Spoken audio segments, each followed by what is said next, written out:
Ma, bakit ba ayaw niyong maniwala sa akin? Hindi kami gumagamit ng drugs. Sumasama sa mga kulto o kulang sa pananampalataya. Pakinggan niyo kasi ako para maintindihan niyo. Ano bang gusto mo, Jenna? Maniwala kami sa mga katang-isip mo? Hindi totoo yan. Wala sa Biblia ang mga ganyan. Bakit, Ma? Lahat ba ay kayang ipaliwanag ng Biblia? Paano niyo ipapaliwanag yung mga kakaibang nangyayari sa akin? Kagaya ng mga sugat na to sa katawan ko kapag nagigising ako. Ma, pakiramdam ko, sa bawat gabi lumalala ang nangyayari. Baka mamaya, hindi na ako magising o hindi na ako makauwi ng buhay. Jenna, tigil-tigilan mo nga yan. Nahihibang ka na. Simple lang naman ang solusyon dyan. At yon ay ang pagdadasal at pagsisimba. Pinaparusahan ka ng Panginoon dahil sa pagiging pasaway mo. Ikaw nang may sabi sa akin na wala to sa Biblia. Ibig sabihin, hindi to simpleng parusa lang ng Diyos sa akin. Tuwing natutulog ako, ay may nangyayari sa akin. Parang may madilim na persang gumagambala sa akin. Tama na, Jenna. Hindi ko na rin alam kasi kung may nangyayari sa'yo habang natutulog ka. Bakit hindi ba lang kita narinig na sumigaw? Magkatabi lang ang kwarto natin. Pero wala akong narinig na kaluskos o anuman mula sa'yo, Jenna.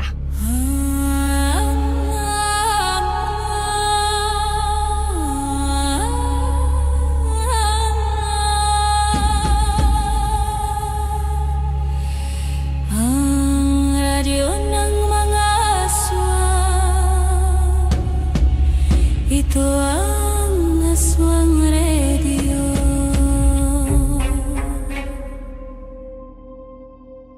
Alam nyo ba ang pakiramdam na may kakaibang nangyayari sa'yo? Pero kahit ipaliwanag mo ay walang naniniwala. Tapos, pagbibintangan ka pa nila na kulang lang sa dasal o baka naman gumagamit ng droga.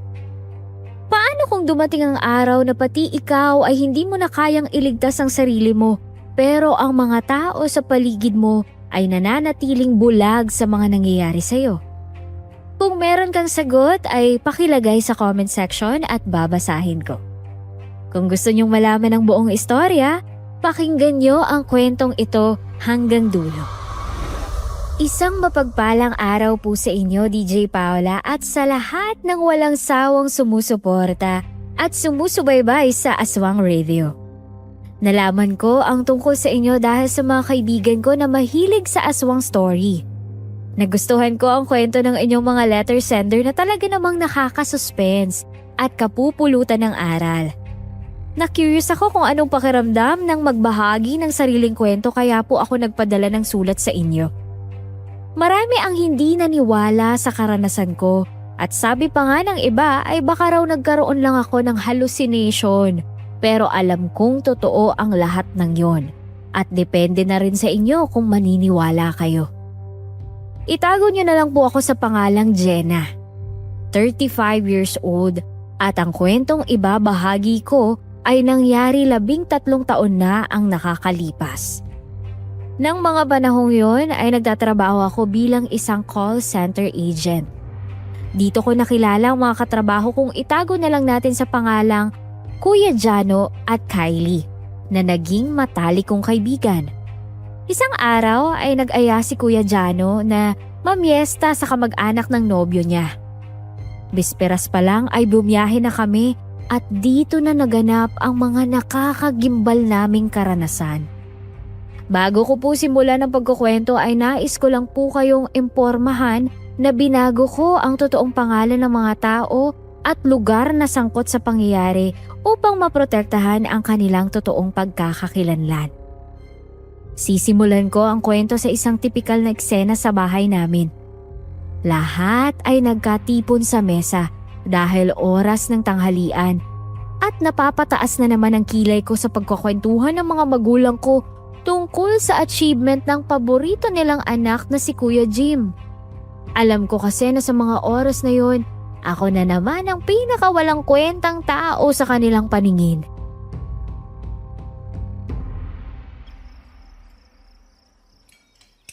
Kailan ka nga ulit magsisimula sa pagmamasteral degree mo, Jim? Next month na po pa. Sa isang buwan pa naman pala. May oras pa ako para maghanap ng taong bibili sa 3 kong baka at 1 kabayo. Isama mo na yung isa mong kambing mahal.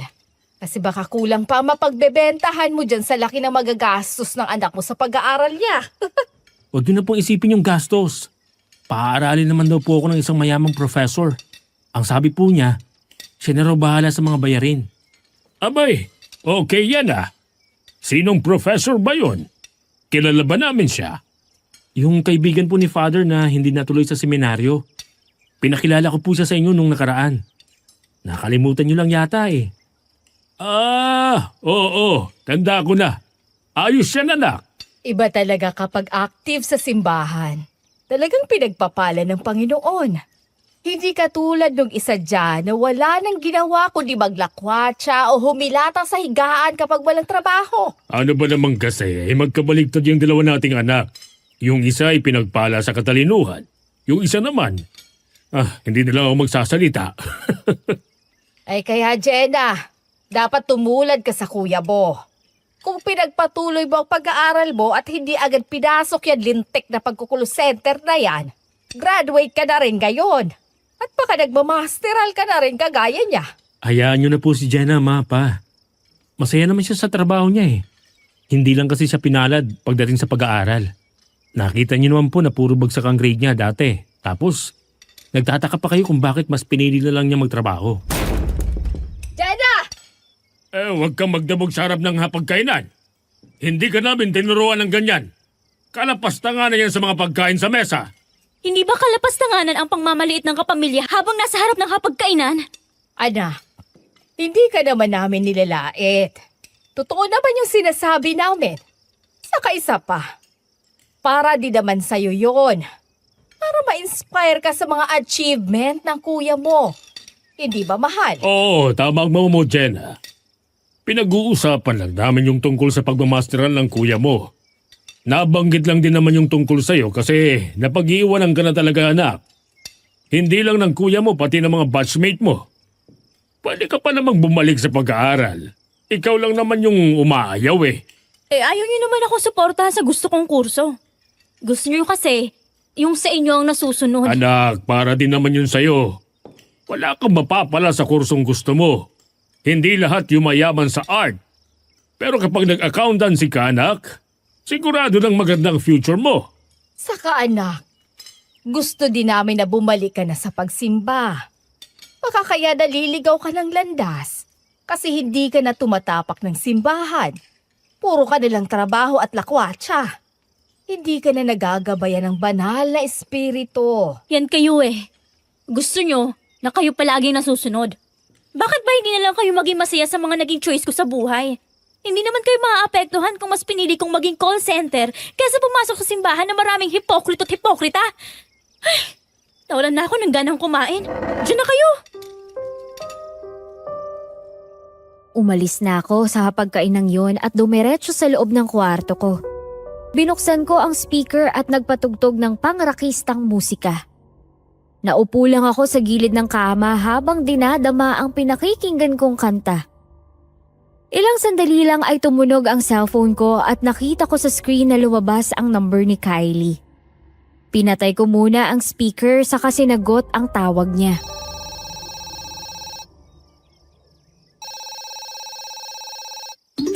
Oh, hello.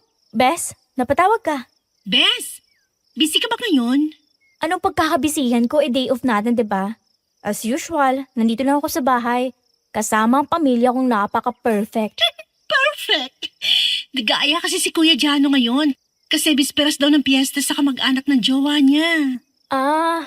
Yung jowa niya na LDR, tapos lagi silang nag-check-in kapag monthsary nila. Ay, okay. Kailangan pa ba talaga i-mention yun? Pero anyway, gusto mo ba sumama? Ay, hindi ko tatanggihan yan. Ayain pa nga sana kitang gumala kasi banas na ako sa pamamahay na to. Yun naman pala eh. Maligo ka na ha. Wag na! Wala namang aamoy sa akin dun. Tsaka wala naman ako poto. Loka ka talaga kahit kailan. O sige na, gagayak na ako. Doon na lang daw tayo magkita sa plaza, sabi ni Kuya Jano. Okay, see you! See you. Patayin ko na tong call ha. Bilisan mo ha. Oo na! Pasado 2:00 nang magtagpo kaming magkakaibigan sa plaza. Bumiyahe na kami gamit ang bagong biling kotse ni Kuya Jano. Malayo ang pupuntahan namin at aabutin ng 9 hanggang 10 oras na biyahe kaya nagkwentuhan kami para hindi mainip. Dapat kasi, Jenna, magrenta ka na lang sa apartment. Layasan mo na yung pamilya mo na feeling perfect. Hay nako Kuya Jano, ilang beses ko na yung sinubukan. Pero ang nangyayari, nag-ieskandalo si Mama at pinipilit din akong pauwiin ni Papa. Ayaw kasi nila na malalaman ng mga ka-churchmate namin na hindi na ako sa amin nakatira. Ang lapit lang naman na pinagtatrabahuhan ko. Kasi alam nyo na, ayaw nilang mapag-isipang masama silang magulang. Yan ang problema sa mga relihiyosong tao no? Masyadong mapagkunwari. Gusto nila na magandang tingin ng mga tao sa kanila, masama rin naman ang ugali nila. Nakakaloka. Mahirap talaga ang sitwasyon ni Jenna. Kasi kung ako yan, baka makipag-meet na lang ako kay San Pedro. Loka! Hindi kayo pwedeng mamatay ng virgin. Dapat kahit toxic ang parents, ituloy lang ang life, di ba? Joke lang, no? Grabe naman kasi pinagdadaanan nitong si Jenna sa pamilya niya. Hayaan nyo na. Kapag yumaman ako, bibili ako ng property sa malayong lugar na hindi na nila ako makikita kahit kailan. Sama mo kami, Jenna, ha? Baka naman huyo na kami kapag yumaman ka. Ay naku, hindi no. Ipagpapatayo kayo ng sarili nyong room. Para kapag bumisita kayo, ang sasabihin nyo sa akin ay, Bes, where's my room? Ang taray sosyal. Pang primadonna lang ang peg. Mga Bessie, lumalalim na palang gabi, 12:00 na, Malayo pa ba, Kuya Jano? Ay, nandito na tayo sa liblib na kalye, kaya medyo malapit na. Ang creepy pala rito no. Ngayon ko lang napansin. Wala malang bahayan tapos parang tayo lang ang dumadaan. Kuya Jano, sigurado ka bang ito yung daan papunta ron? Baka naliligaw tayo ha. Wait lang, nag-text sa akin ng baby loves ko. Oh my gosh! Napasarap nga tayo sa kwentuhan kasi kanina pa palang 9:00 yung text niya. Etong sabi niya ha, huwag kayong magpapaabot ng 12:00 doon sa liblib na daan. Kung gagabihin kayo ng sobra ay huwag na kayong dumaan doon. May iba namang shortcut. Pasensya na at ngayon lang nakapag-text kasi maraming ginagawa. Ingat kayo. Anong ibig sabihin nun Kuya Jano? Bakit kaya ayaw niya tayo ritong padaanin? Parang hindi magandang pakiramdam ko, mga Bes. Baka may something sa lugar na to. Oy, wag naman sana. Mukhang wala pa tayong mahihinga ng tulong dito. Oy, mga girl, huwag kayong OA ha. Kumalma muna kayo. Magre-reply ako sa jowa ko para itanong kung bakit. Eto na. Ay, teka! Ano? Bakit Kuya Jano? May nangyari ba? Nawala ng signal. Hindi ako makakapag-reply sa kanya. Diyos ko naman. Akala ko kung ano na. Ako nga rin OA mo naman tumili, Kuya Jano. Ay naku, ganito na lang. Malapit na rin naman tayo. Kaya bibilisan ko na ang pagpapatakbo ng kotse. Yung mga seatbelts ninyo, ha? Sige Kuya Jano, go lang. Lahat kami ay kinakabahan na dahil napakahaba ng liblib na kalsadang yun. Sa hindi inaasahang pagkakataon ay biglang tumigil ang pag-andar ng kotse sa napakadilim na daang wala man lang ilaw sa poste.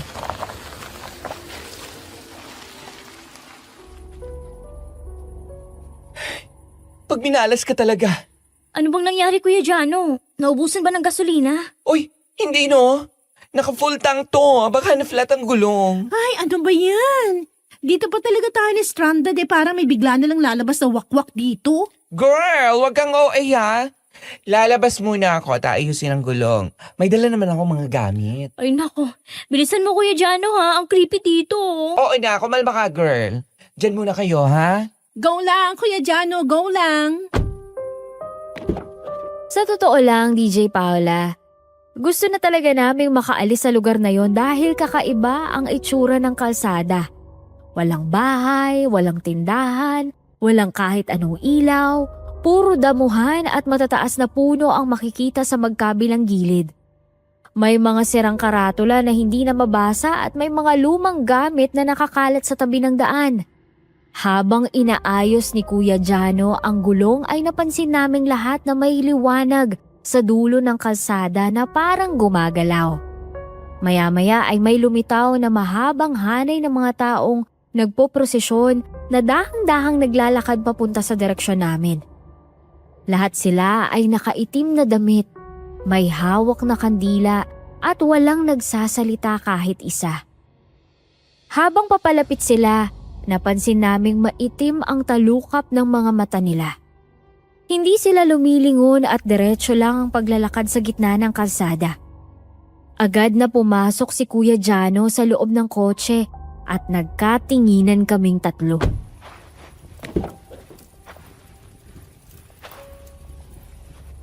Kuya Jano, ganito ba talaga dito?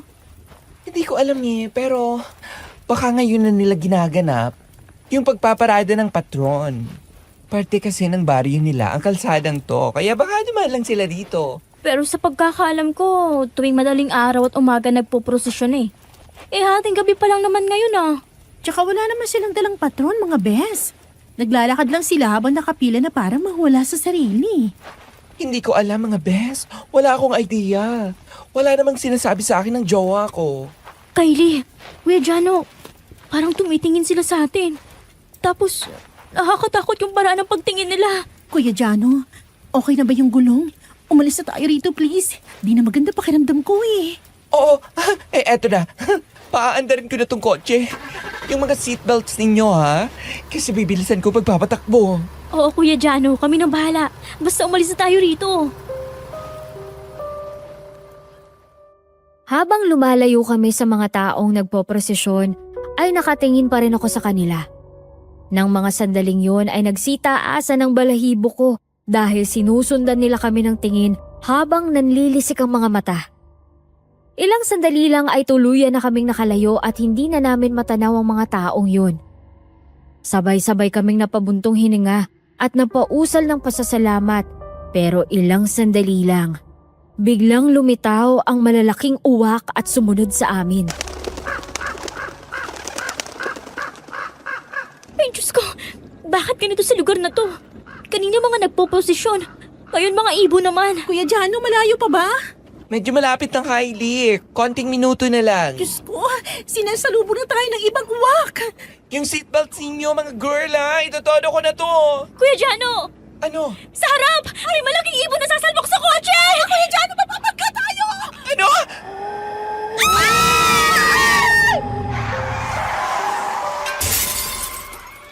Sumalbok ang kotse sa isang puno at pagkatapos nun ay nawalan na ako ng ulirat.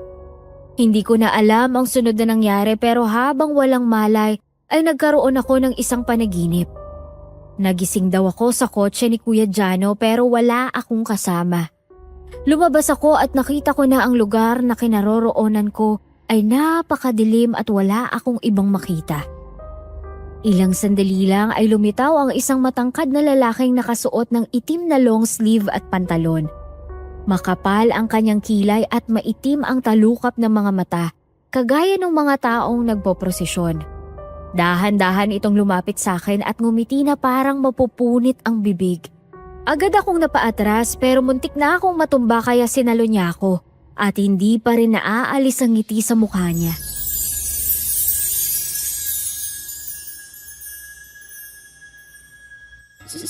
Sino ka? Jenna? Bakit mo ako kilala? Sino ka ba? Bakit ka tumatawa? Tinatanong ko kung sino ka kaya sagutin mo ako. Jenna de la Paz. Ano? Pati buong pangalan ko, alam mo? Sino ka ba talaga, ha? Ang mga magulang mo ay sina Rodolfo de la Paz at Marilyn de la Paz. Nakatira kayo sa poblasyon Bonifacio at ang bahay ninyo ay pamana ng mga matatandang de la Paz. Ano? Paano mo nalaman ang mga detalyeng yon, ha? Kilala ba kita? Naging teacher ba kita dati? At hindi ko lang matandaan? Tsaka, bakit ako nandito sa lugar na to? Wala man lang ilaw. Nasaan ang mga kaibigan ko at bakit ikaw lang nandito? Anong nangyayari? Huwag mo akong tawanan. Sagutin mo ang mga tanong ko. Tulungan niyo ako! Tama na! Tama na! Ayoko na! Ayoko na! Tama na! Jenna! Ma, Jenna, bakit ka sumisigaw? May masakit ba sa'yo? Anong ginagawa ko rito? Bakit ako nasa ospital? Bumangga yung kotse niyo sa puno. Kaya sugatan kayong tatlo. Saan ba kasi kayo papunta ha? Hindi ka man lang nagpaalam sa amin. Hindi nyo naman ako papayagan kapag nagpaalam ako eh. Kaya nga hindi ka namin pinapayagan kasi ganyan ang nangyayari sa'yo. Iisipin ng ibang tao na pinapabayaan ka namin. Oo nga, Jenna. Tama ang papa mo. Mahirapan pa nga kaming gumawa ng palusot kung bakit tumigil ka sa pag-aaral. Tapos ngayon ay mag-iisip na naman kami ng palusot. Nagkakasala kami sa Panginoon dahil sa pagsisinungaling para sa iyong bata ka. Kahit kailan talaga ay wala ka nang ginawang tama. Mas iniisip nyo pa talaga yung ibang tao kaysa sa sitwasyon ko ngayon. Anong sabi mo, Jenna? Wala po. Hindi ka pala namin mababantay mo maghapon. Kasi busy kami parehas nagpapa mo. Magbabantay ako ng bigasan. Tapos ang papa mo naman, meron siyang kailangang asikasuhin sa simbahan. Kasalanan mo rin naman kasi kung bakit ka na ospital. Ay, Ma, hindi yata pwedeng walang bantay ang pasyente. Si Kuya ba, nasan siya? busy ang kuya mo. Kasi marami siyang inaasikasong papeles. Baka hindi ka mapuntahan nun. Nandyan naman ang mga kaibigan mo sa kabilang room. Ipapasuyo na lang namin sa mga nanay nila na tingnan ka. Kaya nga, tama ang papa mo, Jenna. Ay siya nga pala. Mahal, mag-aalas 9 na kaya kailangan rin nating umalis. Ay, oo nga pala. O siya, Jenna. Maiwan ka na namin ng mama mo rito. Oo nga, Jenna. Mag-text ka na lang kapag may kailangan ka, ha? Opo. Wala na akong nagawa kundi hayaan silang umalis. Lagi naman silang ganun, DJ Paula. Palagi nilang pinaparamdam na ayaw nila sa akin kasi ako lang naman yung anak nila na hindi umaayon sa lahat ng gusto nila.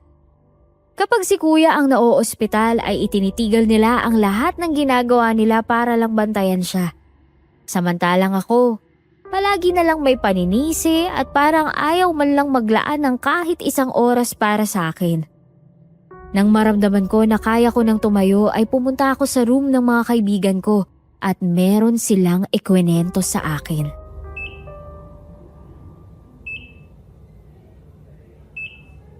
Ano? May napanaginipan kang isang lalaki? Oo, Bes. Tapos ang nakapagtataka, alam niya yung buong pangalan namin.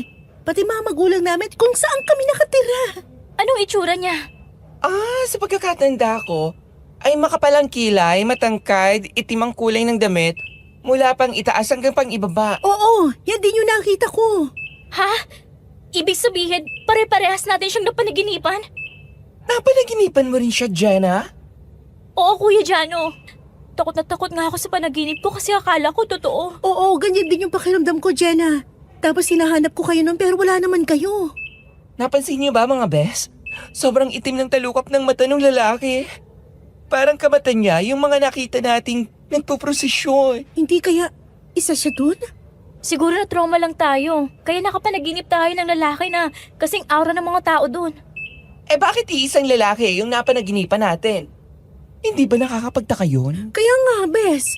Kasi parang hindi lang basta nagkataon. Parang sinadya. Hindi na ako nakasagot sa sinabi ni na Kuya Jano at Kylie dahil pati ako ay nahihiwagaan din. Makalipas ang 4 na araw na pananatili sa ospital ay nakalabas na rin kaming dalawa ni Kylie. Naiwan si Kuya Jano dahil mas malala ang natamo niyang injury. Sina mama at papa ang sumundo sa akin.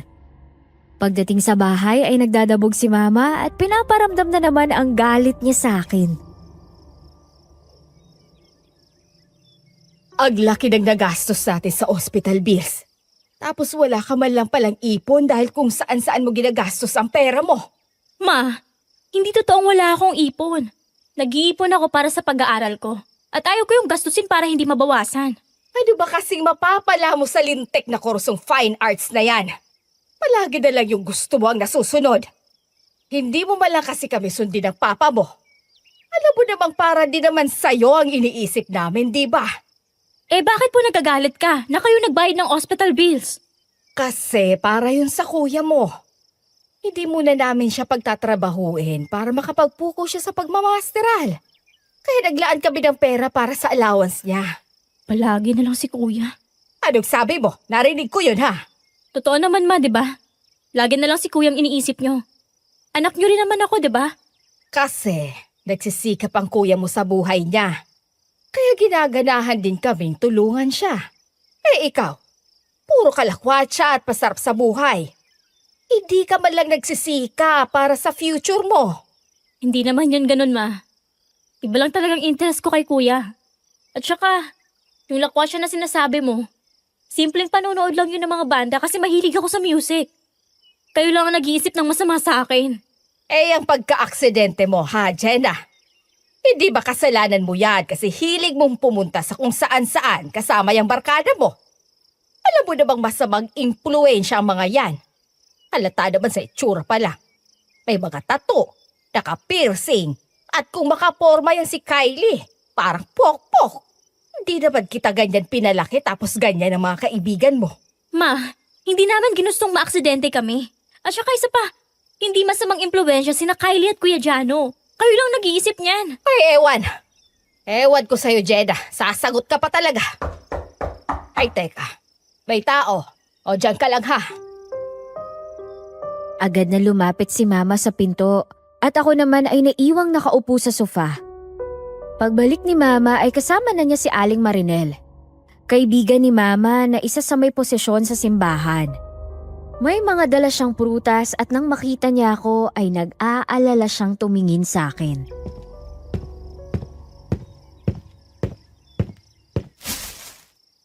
O Jenna, kumusta ka na? Ang sabi ng mama mo sa akin ay naaksidente ka raw habang pauwi galing sa seminar ng trabaho nyo. Ha? Ano po? Oo. Hindi pa nga siya masyado nakaka-recover. Kaya hindi ko muna pagtatrabahuin ng ilang araw. Napakasipag kasi ng bunso kong yan. Kaya palaging umaattend sa mga seminar.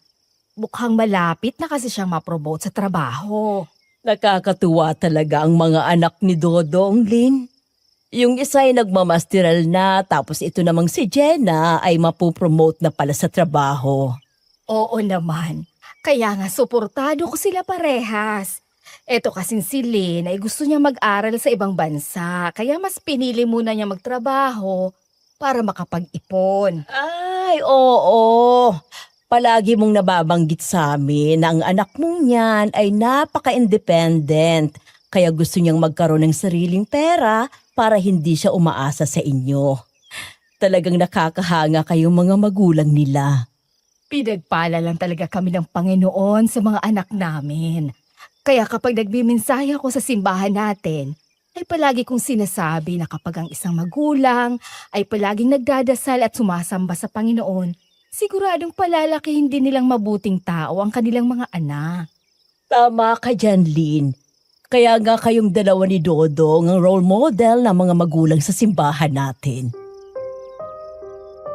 Napapairap na lang ako sa usapan nila DJ Paula. Napaka-ipokrita at sinungaling ni Mama. Nag-iimbento pa talaga siya ng kwento para mapagtakpan ang totoong sitwasyon ko at para magmukhang maganda ang tingin sa kanya ni Aling Marinel. Kung pwede lang talaga ay sasabihin ko sa kanila kung anong mga masasakit na salitang palagi nilang sinasabi sa akin. Yun ang dahilan kaya hindi na ako nagsisimba, DJ Paula. Kasi marami sa simbahan ng mga taong kagaya ng mga magulang ko. Yung tipong mabait at makajos kapag kaharap ang ibang tao, pero kapag nasa bahay o walang nakakakita, dun inilalabas ang sama ng ugali. Sakit na talaga to ng mga religious na tao, ano? Samantala, iniwan ko muna sila sa sala at magpapahinga na lang ako sa kwarto ko.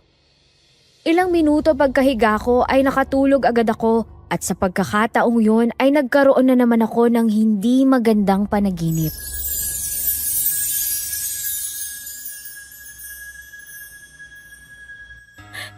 Nandito na naman ako sa madilim na lugar na to. Jenna. Nandito na naman yung lalaking yun. Jenna. Ano ba? Huwag kang lalapit sa akin! Jenna. Wag! Lumayo ka sa akin! Wag! Huwag kang lalapit! Jenna. Ano bang kailangan mo? Bakit palagi ka nagpapakita sa akin? Jenna. Vos tremoremene, singelat himbos ni Cabo. Anong sinabi mo? Vos tremoremene, singelatum vos ne Cabo. Hindi kita maintindihan. Huwag ka nalaban sa akin!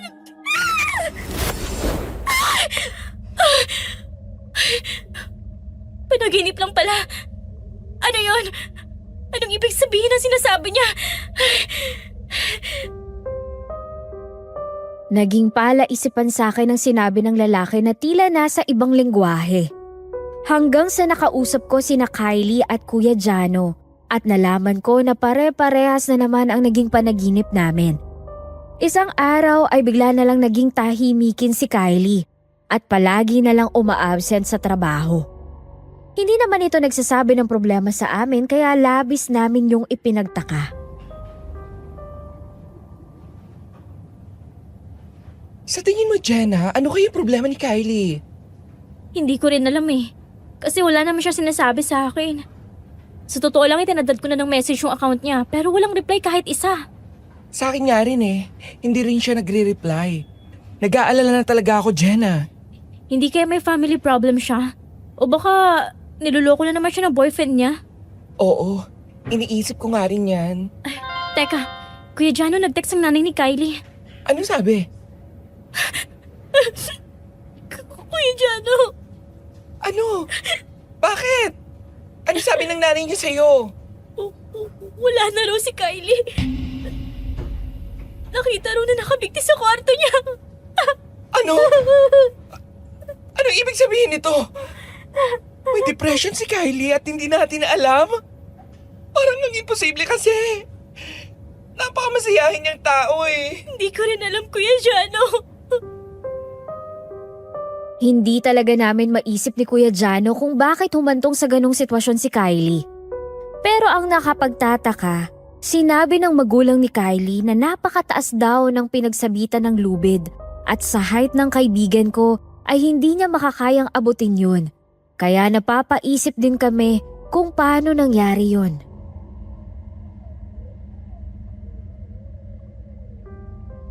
Hindi kaya nagdadrag siyang kaibigan mo, Jenna? Ma, bakit ba ganun ang iniisip mo kay Kylie? Hindi siya ganong klase ng tao. Ikaw na ang nagsabi na wala namang nakakapasok sa bahay ni na Kylie. Kaya sigurado ako walang ibang gumawa ng ganun sa kanya kundi sarili niya lang din. Yun nga pong nakakapagtaka. Sabagay nga naman kapag gusto na talagang mamatay ng tao, ay gagawin niya ang lahat para tapusin ang buhay niya. Meron pa kang umaakyat ng napakataas na building para lang tumalon. Hindi kasi active sa simbahan niyang kaibigan ni Jenna. Baka nakakalimot na sa Panginoon kaya nilamon ng kalungkutan at naging mahina ang loob. Ma, hindi lang yun ang dahilan kaya nagkakaroon ng depression ng isang tao. Tsaka, maiba natin kung talagang nag-suicide siya. Hindi pa natin alam kung anong totoong nangyari. At kahit magulang ni Kylie, naguguluhan din. Kung hindi siya nagpakamatay, tapos wala namang nakapasok sa bahay nila, ano kayang totoong nagyari? Hindi na ako nakapagsalita dahil pati ako ay wala ring idea. Napaka-misteryoso ng nangyari kay Kylie at nakakalungkot lang dahil sobrang biglaan. Hindi man lang siya nakapagpaalam sa amin at bago siya namatay ay hindi man lang namin siya nakausap. Isang araw, hindi nakapasok sa trabaho si Kuya Jano. Pagka-uwi ko ay tumawag ako sa kanya at nagulat ako sa ibinalita niya.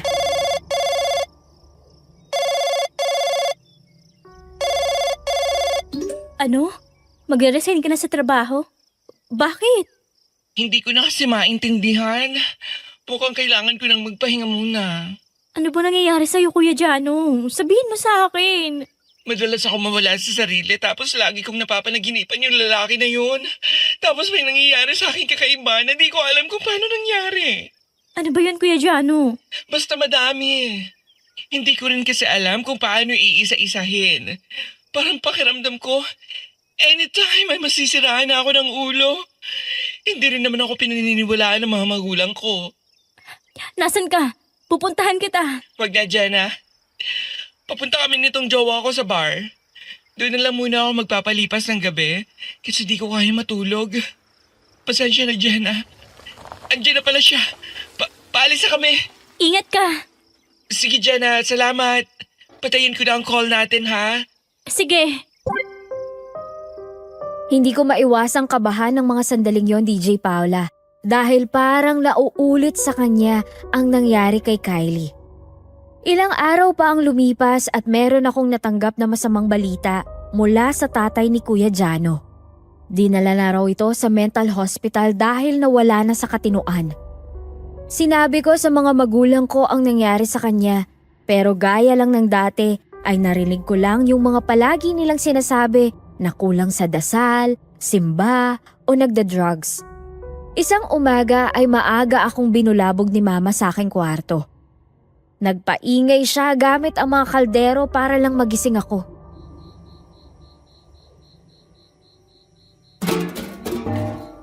Manaman, ang aga niyo mambulabog. 2 oras pa lang ako naitulog ko dahil hating gabi na ako umuwi galing sa trabaho. Ano pang meron ngayon? Araw ng linggo ngayon, kaya sisimba tayo. At hindi ka na pwedeng umabsent dahil baka parusahan ka rin ng Panginoon kagaya ng nangyari sa kaibigan mo. Ma, hindi naman yun dahil doon. Bakit ba palagi niyo nalang sinisingit ang aral ng religion sa lahat ng bagay? Eh bakit? Hindi ba totoo? Abalin, sumusobra ka na ha. Ako'y natatakot para sa kagaya mo. Parang tuluyan mo nang inalis sa puso't isip mo ang Panginoon. Kaya ka nagkakaganyan. Ano pa yan? Ang aga-aga. Eto na, babangon na ako at gagayak para sumama sa pagsimba. Aba dapat lang. Bilisan mo ha. Oo na, Ma. Pagkatapos gumayak ay pumunta na kami sa simbahan. Iilan pa lang ang dumadating at dun kami pumwesto sa unahan dahil malaki daw ang halaga ng ibibigay na handog ni na Mama at Papa.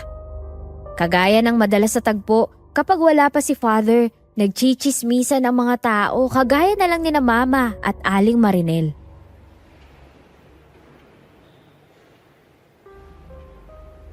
Yun na nga ang sinasabi ko, Lynn. Pinabayaan yata ni Sol ang anak niya kaya nabuntis ng maaga. Kasalanan din naman ng dalagitang yun ang nangyari sa kanya. Mabait naman ang mga magulang niya at sinusuportahan siya. Lagi na kasing nakasuot ng maiksi. Tapos kung sino-sinong lalaki ang dinadala sa bahay nila. Hindi nakakapagtaka na nabuntis siya ng maaga. Sabi ko na nga ba, ang batang yan ay hindi makakatapos sa pag-aaral at walang mararating sa buhay. Mabuti na lang talaga at hindi ganyan ang mga anak ko.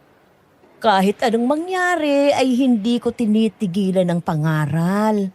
Abe, ayokong matulad ang mga anak ko sa mga batang kagaya ng anak ni Sol. Ay oo naman, Mare.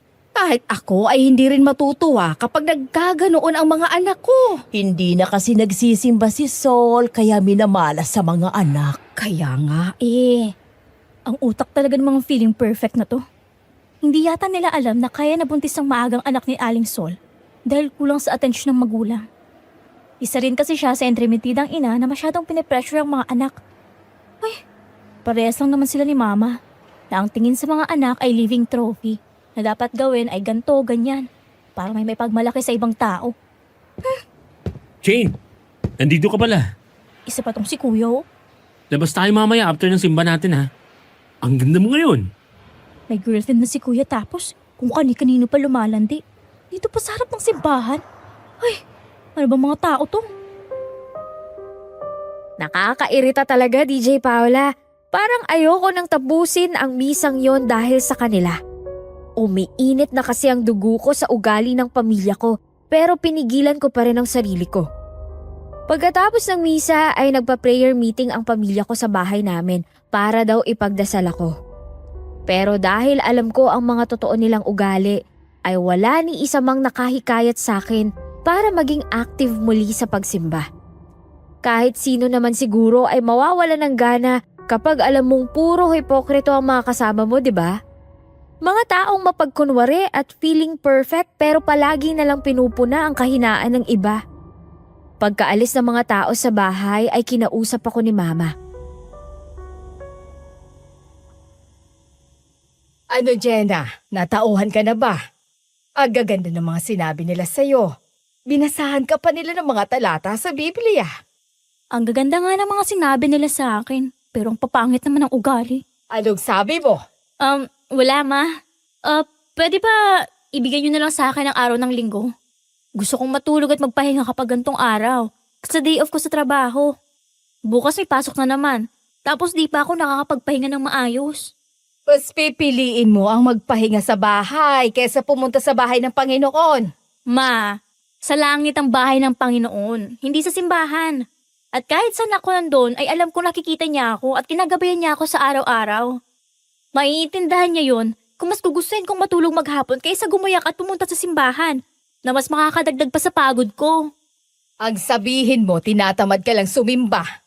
Ginagawa mo pang excuse yung day off mong yan. Alam mo, Jenna, hindi na talaga nakakapagtaka kung bakit minamalas ka sa buhay. Kung bakit nawawalan ka ng direksyon. Kayo ng mga kaibigan mo. Tingnan mo nga nangyari sa kanila. Nagbigti si Kylie. Tapos nawala sa katinoan si Jano. Ewan ko lang kung anong mangyayari sa'yo. Natatakot na ako sa pwedeng gawin ng Diyos sa'yo. Magulang ba talaga kita, ma? Bakit mo ko pa nag-iisipan ng ganyan? Ang sama niyo naman sa akin. Aba, sumasagot ka pa talagang bata ka. Bakit? Kayo nga hinahayaan ko na kung ano-anong sabihin sa akin tapos pag ako bawal? Ay, dyan na nga kayo, ma. Mas mabuti pang magpahinga na lang ako sa kwarto ko kaysa makipagtalo sa inyo. Jenna, sandali lang. Ano, ma? Kapag pinalo ka ng Diyos dahil sa kapasawayan mo, ay wala akong magagawa sa'yo. Hindi ko na pinansin ang sinabing yun ni Mama. Pairap-irap akong pumasok sa loob ng kwarto at nahiga sa kama. Kinagabihan ay nagkaroon na naman ako ng hindi magandang panaginip at sa pagkakataong yun, natagpuan ko ang sarili ko sa isang damuhan. Tumakbo ako paalis sa lugar na yon pero biglang may humila sa akin at laking gulat ko nang makita na naman ang lalaking yon.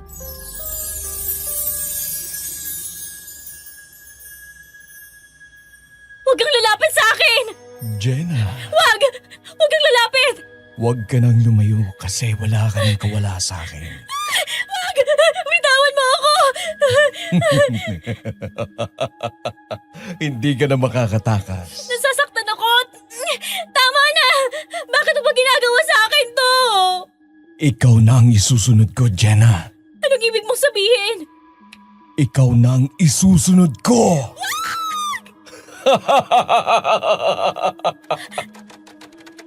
Aray! Ang likod ko!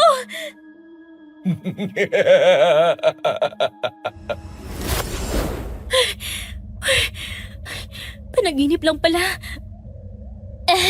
Ang sakit ng likod ko. Teka, anong nangyari? Bakit nagkaroon ako ng mga kalmot? Sa panaginip lang naman yun. Pero bakit naging totoo? Diyos ko, bakit ganito? Isa lang ang naisip ko ng mga sandaling yon, DJ Paula. Yung lalaking nagpapakita sa panaginip namin ni na Kylie at Kuya Jano ay hindi nagkataon o nagkapareho lang. Posibleng siya ay isang uri ng aswang na umaatake sa amin sa pamamagitan ng panaginip. At maaaring nakita niya kami sa madilim na daan papunta sa kamag-anak ng kasintahan ni Kuya Jano nung bisperas ng pista. Nag-search ako sa internet at nakita ko ang isang nilalang na kung tawagin ay batibat. Ito ay umaatake kapag tulog ang biktima niya. Kung ano ang ginawa niya sa panaginip ay nagiging totoo, kaya nagigising ang biktima na may mga kalmot o may masakit na katawan. Naalala ko ang tungkol sa kumpare ni Papa na si Mang Baldo dahil marunong ito sa mga aswang at kakaibang nilalang. Kaya naman tinanong ko siya tungkol dito. Si Baldo ba, Jenna? Nako, sobrang busy noon kaya hindi mo mahagilap yon. Bakit mo ba hinahanap? May tatanong lang po sana ako tungkol sa mga aswang. Abay, kailan ka pa nagkentere sa mga aswang? Pakiramdam ko po kasi. Inaswang kaming tatlo ni na Kylie at Kuya Jano. May nagpapakita pong lalaki sa panaginip namin. Baka siyang may kagagawan, kaya may nangyari sa mga kaibigan ko. Ito nga po, may nangyayari na rin sa akin. Napanaginipan ko kagabi na kinalmot ako sa likod. Pero nagkatotoo nga po. Ito po, tingnan niyo yung likod ko. Dinadaga na kasing kwarto mo kasi tamad ka maglinis. Wala yan. Kalmot lang yan ng daga. Hindi ito basta kalmot ng daga. Jenna, kung pakiramdam mo ay inaaswang ka, ay magsimba ka lang. O kaya naman magkumpisal kay Father. Mawawala din yan. Paniwala ka sa akin. Pero pa, pakiramdam ko hindi ito basta magagamot ng dasal o kumpisal. Kailangan ko ng tulong ng mga kagaya ni Kuya Baldo. Aba Jenna, ang Kuya Baldo mo ay marunong sa itim na mahika. Kaya siyang may alam sa mga aswang. Alam mo ba kung saan galing ang kapangyarihan ng itim na mahika? Kay Satanas. Kaya hindi ka dapat humingi ng tulong sa kanya. Kasi para ka na rin nagtaksil sa Panginoon. Pero pa, Hindi Jenna. Sundin mo ang sinabi ko. Magdasal ka lang at magkumpisal. Yun na yun. Ang hirap ng ganitong pakiramdam na maski magulang mo ay hindi maaasahan sa ganitong bagay. Kinagabihan ay nanaginip na naman ako at sa pagkakataong yon ay natagpuan ko ang sarili ko sa kalsada kung saan kami na stranded noon. May narinig akong yapak papalapit sa akin at paglingon ko ay nakita ko na naman yung lalaki.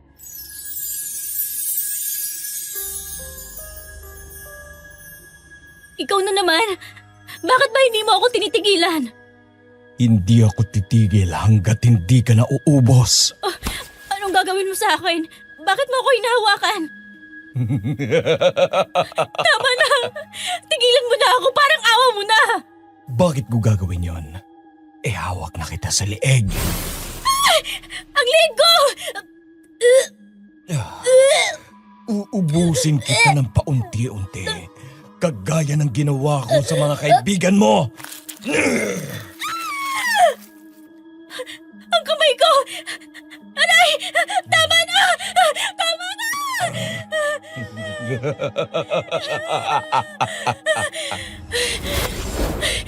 Ay, Diyos ko!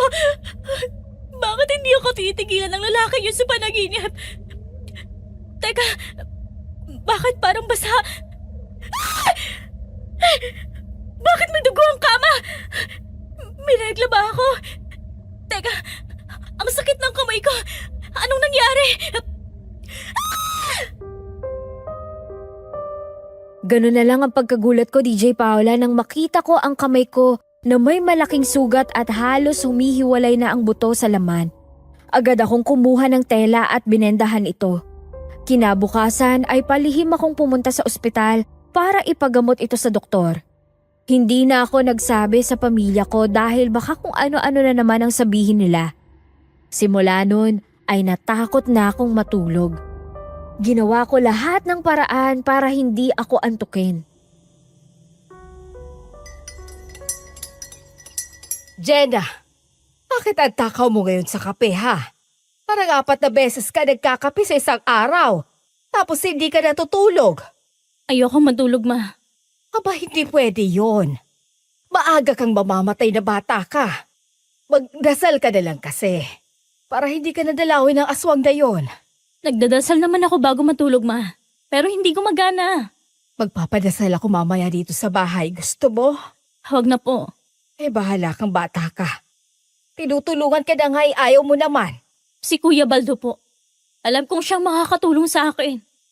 Nasabihan ka na naman ng papa mo, di ba? Bawal ang Kuya Baldo mo. Bakit bang kulit-kulit mo? Pero ma, Subukan mo rin magpadasal mamaya. Malay mo naman gumana. Wala akong nagawa nang magpatawag si mama ng mga tao sa simbahan namin para magdasal. Pero kahit na ganun ay walang nangyari.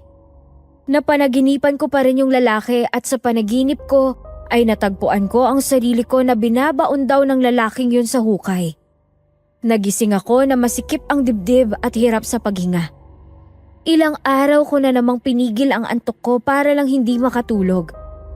Nang maka-rest day ako sa trabaho ay pumunta ako sa Maynila dahil sabi nila ay meron daw mga nagtitinda ng anting-anting sa Quiapo. Para akong lutang na naglalakad sa tabi ng simbahan kaya nabangga ko ang isang matandang babae.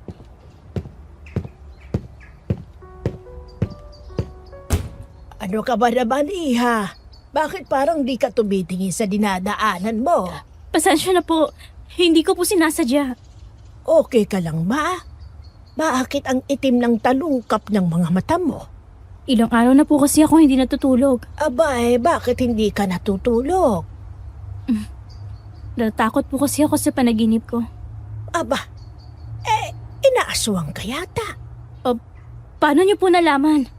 Kasi may mga aswang na nambibiktima sa pamamagitan ng pagpapakita sa panaginip. Tapos magigising na lang yung biktima nila na may mga sugat o kalmot sa katawan. Ganun nga po nangyayari sa akin. Iha, ako ay isang albularya. Matutulugan kita. Sige po. Paano po? Ibebenta ko na sa iyo tong orasyong papel. Ilagay mo sa ilalim ng unan mo bago ka matulog. Proteksyon niya laban sa aswang na pumapasok sa panaginip. Ganun po ba? Magkano po to? Ay, 100 na lang, iha. Pabili na po ako ng mga 4 para kapag nawala ay meron akong pamalit. Bawat papel ay ginawa para sa isang tao lang. Kung sobra, mawawala ang bisa niya. O pwede pang magdulot ng masamang epekto.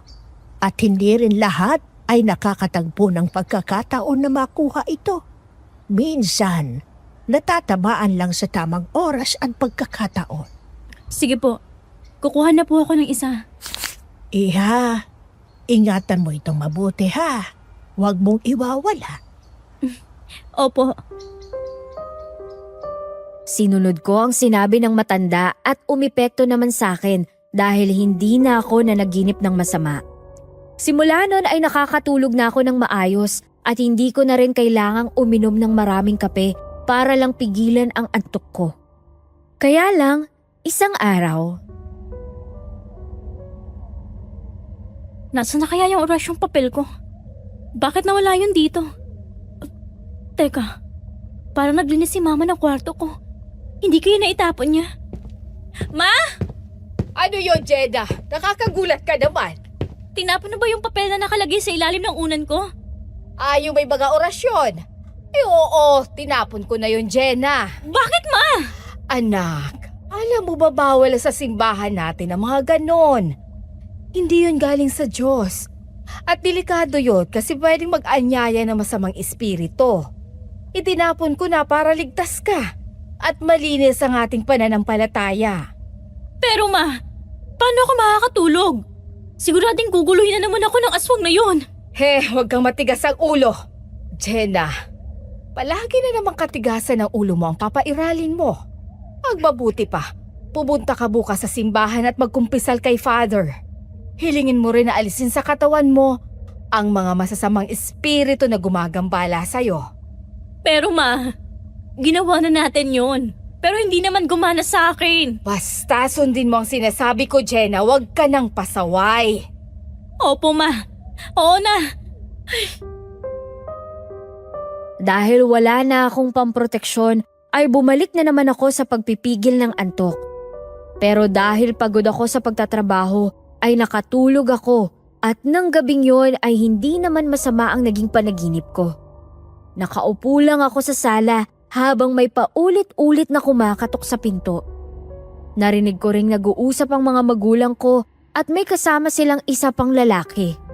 Kaya lang, hindi ako makaalis sa kinatatayuan ko at pagkatapos nun ay bigla na lang akong nagising.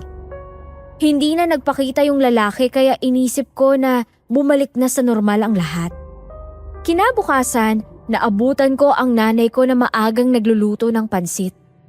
Day off ko nung araw na yon kaya hindi ako dumiretso sa banyo para maligo. Pumunta ako sa kusina at uminom ng tubig.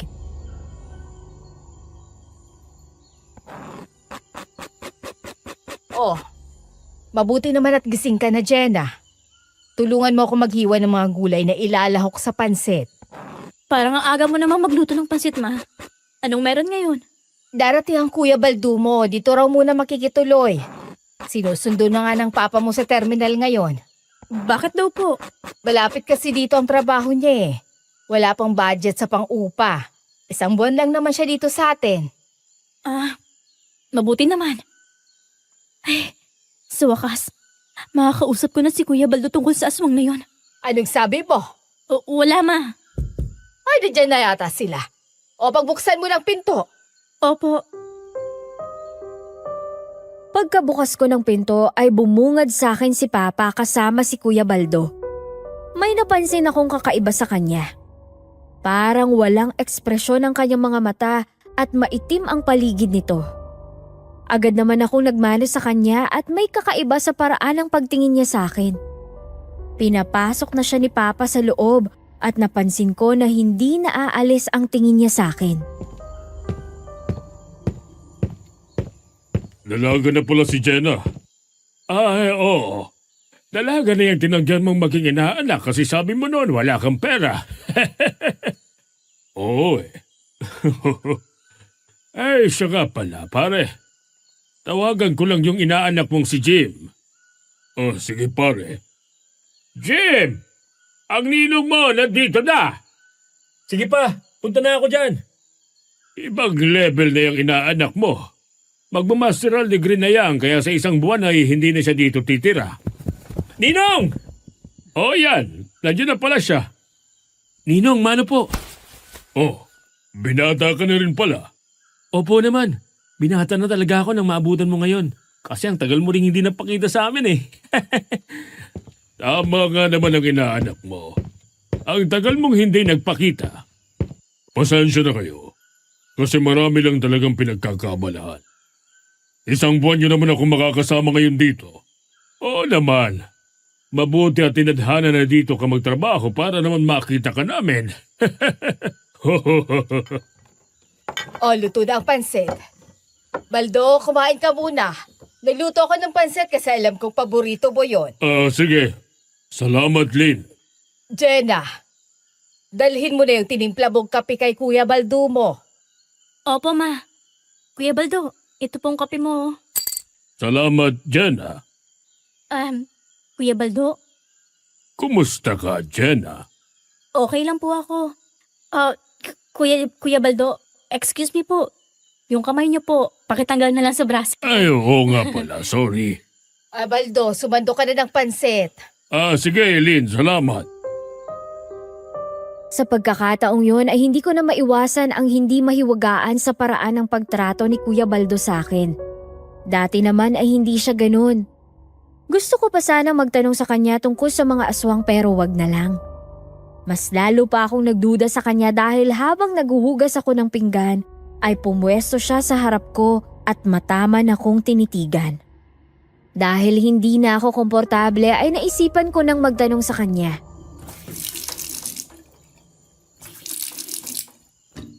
Kuya Baldo, may kailangan po ba kayo? Makikinom lang sana.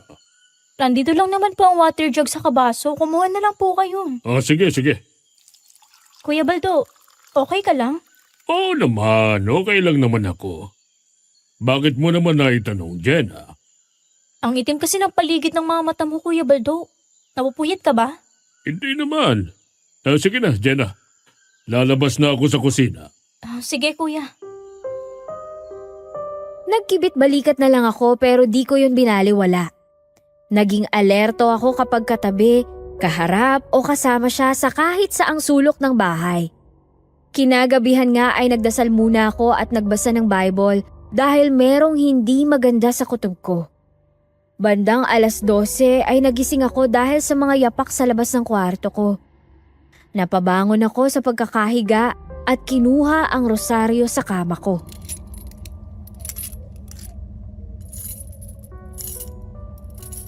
Sino yan?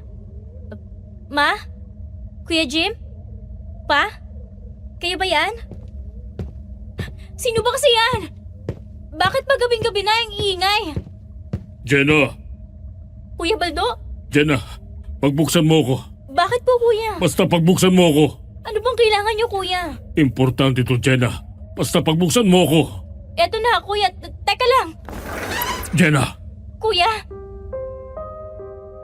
Napaatras ako nang makita si Kuya Baldo sa harap ng kwarto ko. Nakatayo. Walang ekspresyon ang mukha. Nakatingin lang ng diretso sa akin at hindi gumagalaw ang mga mata. Dahan-dahan itong humakbang papalapit sa akin. Lumakas ang tibok ng puso ko kaya tuluyan akong napaatras at agad na isinara ang pinto. Inilak ko ito sa kapinatungan ng mabigat na upuan para hindi madaling mabuksan. Humiga ako sa aking kama at nagtalokbong ng kumot.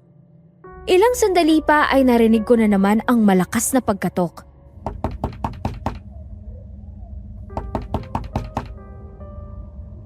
Ay, Diyos ko!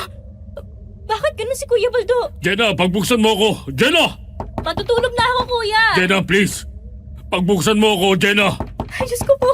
Hindi siya tumitigil! Jenna! Teka, anong nangyayari sa pinto? Bakit parang may tumutulong dugo sa doorknob? Guni-guni ko lang ba to? Teka, bakit nawala? Ay, Diyos ko! Nababaliw na yata ako! Jenna, papasukin mo na ako! Hindi na maganda to! Jenna! Panginoon, huwag mo po akong pabayaan! Jenna! Jenna! Jenna! Jenna! Panginoon, kayo lang pong makakatulong sa akin. Ingatan niyo po ako. Protektahan niyo po ako. Huwag niyo ako pababayaan. Ilayo niyo po ako sa masama. Kayo na pong bahala. Paulit-ulit akong nagdasal habang hawak ang rosaryo at parang 15 minuto rin ang tumagal bago natahimik ang lahat. Nakahinga ako ng maluwag pero hawak ko pa rin ang rosaryo hanggang sa makatulog. Kinabukasan ay parang normal lang ang lahat. Nakita ko pa si Kuya Baldo kasama sila Papa at Kuya Jim sa kusina at nagkwekwentuhan silang tatlo. Ibang klase ka pala, Baldo. Hindi ko akalaing nakaya mo yan. Ako nga rin hindi makapaniwala. Ano pa bang hindi mo kayang gawin, Kuya Baldo? Kaya mo bang maging aswang? Grabe ka naman sa Kuya Baldo mo. Si Jenna, gising na pala. Oh, Jenna, magkape ka na doon. Hindi na po, Tay. Maaga kasi ako ngayon kaya gagayak na ako. Doon na lang ako sa office kakain. Ikaw talagang bata ka. Nakasanayan mo na lang na palaging sa office kumakain tuwing umaga. Ganyan talaga kapag masipag Oo, nakasobra ng sipag yung si Jenna na minsan parang mas pamilya pa niyang trabaho kaysa sa amin. O Jenna, kumustang tulog mo? Maayos ba? Ayos, nagtanong pa talaga siya. Oo, Kuya. Sobrang ayos ang tulog ko. Napakaayos. Kasi walang maingay sa labas at panay ang katok sa pinto. Mabuti naman kung ganon. Magdasal ka lang sa gabi para malayo ka sa mga masasamang nilalang. Ay, siya pa talaga nagsabi sa akin nun. Oo, Kuya. O sige na, gumayak ka na. Hindi ko maintindihan, DJ Paula, kung bakit ganun si Kuya Baldo. Nanggugulo siya kagabi tapos ngayon ay bigla siyang umaakto na parang wala siyang alam sa mga nangyari. Gusto ko sanang ikwento yun sa pamilya ko pero hindi tama ang timing, kaya sinarili ko na lang ang lahat. Inisip ko rin na hindi rin naman nila ako pakikinggan kaya pumasok na lang ako sa trabaho. Nalate ako ng uwi dahil nag-overtime kaya inabot na ako ng gabi sa biyahe. Pagdating ko sa lugar namin, wala na halos tao sa kalsada. Madilim na at iilan na lang ang ilaw sa daan. Sarado na ang mga tindahan at wala na ring dumadaang sasakyan. Tahimik ang buong paligid habang naglalakad ako pa uwi sa bahay namin at ilang sandali pa, may narinig akong mga yapak sa likod ko.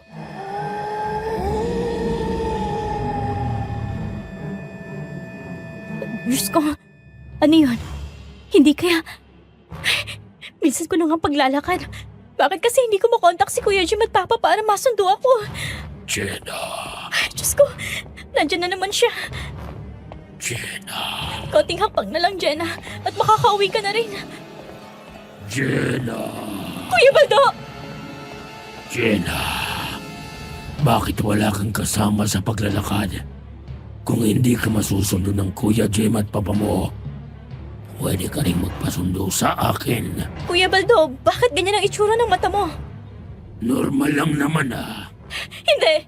Hindi yan normal. Huwag kang lalapit sa akin. Bakit naman, Jenna? Nangangatal ang buong katawan ko at parang nagba-blackout ang utak ko dahil sa sobrang nerbiyos. Nakita ko kasi na itim ang talukap ng mga mata ni Kuya Baldo at ang kulay ng eyeball niya ay kasing kulay ng mata ng uwak. Binilisan ko ang pagtakbo at naramdaman ko na wala nang sumusunod sa akin. Ilang hakbang na lang at nasa bahay na ako. Natanaw ko si Papa na nakatayo sa harap ng bahay namin kaya nabawasan ang kaba ko. Agad akong tumakbo papunta sa kinaroroonan niya at nagtataka siyang tumingin sa akin. Ay, bakit parang namumutla ka? Anong nakita mo sa daan, Jenna? Si Kuya Baldo po, nakita ko siya. Ha? Nandito ang Kuya Baldo mo, kararating lang galing sa tindahan. Nauna pa siya sa'yo ng mga 5 minuto. Ha? Siya po talaga yung nakita ko doon. Posible yan, Jenna, kasi sa likod naman siya dumaan papunta sa tindahan, hindi sa dinadaanan mo. Baka naman ibang tayong nakita mo o baka naman namamalikmata ka lang. Pa, hindi ako namamalikmata. Nakita ko talaga siya. Oh, Jenna, dumating ka na pala. Huwag ka lalapit sa akin, Kuya Baldo. Jenna, ano bang nangyayari sa'yo? Bakit takot na takot ka sa Kuya Baldo mo? Nakita ko nga po kasi siya kanina doon. Tapos iba ang kulay ng mga mata niya. At iba rin ang boses niya. Ha? Anong sinasabi mo? Baka hindi ako yun, Jenna. Jenna, ang mabuti pa'y pumasok ka na sa loob ng kwarto at baka nga hindi yan ang Kuya Baldo mo. Baka nakakakita ka na ng kung ano-ano dala ng sobrang pagod mo sa trabaho. Pero pa, Huwag nang matigas ang ulo. Pumasok ka na sa loob. Wala na akong nagawa kundi sundin si Papa. Hindi na ako lumabas nang pumasok ako sa kwarto. Inilak ko ng mabuti ang pinto sa kapinatungan ng mabibigat na gamit para hindi ito mabuksan. Nagrosaryo muna ako bago matulog at uminom ng matapang na sleeping pills para hindi basta-basta magising. Lumipas ang araw na gano'n na lang palagi ang ginagawa ko tuwing gabi kaya hindi na ako nakaramdam ng kakaiba. Nagpapahatid na rin ako sa katrabaho ko kapag nag-o-overtime sa trabaho. Sa umaga ay maaga akong gumagayak at sinisikap kong hindi magtagpo ang landas namin ni Kuya Baldo. Isang araw ay pumunta ako sa Quiapo para hanapin yung matanda na nagbigay sa akin ng orasyong papel. Kaya lang, di ko na siya mahanap. Pumunta rin ako sa tindahan ng mga anting-anting pero ang sabi ng mga nagtitinda, kapag gumamit nito ay may kapalit na malaking sakripisyo kaya hindi na lang ako bumili. Ang tanging naging sandigan ko ng mga panahong yon ay ang panalangin kaya mas lalong lumakas ang pananampalataya ko sa Diyos. Pero isang araw, nagising ako na wala ang pamilya ko sa bahay at nagulat ako sa nakita ko kay Kuya Baldo sa kusina.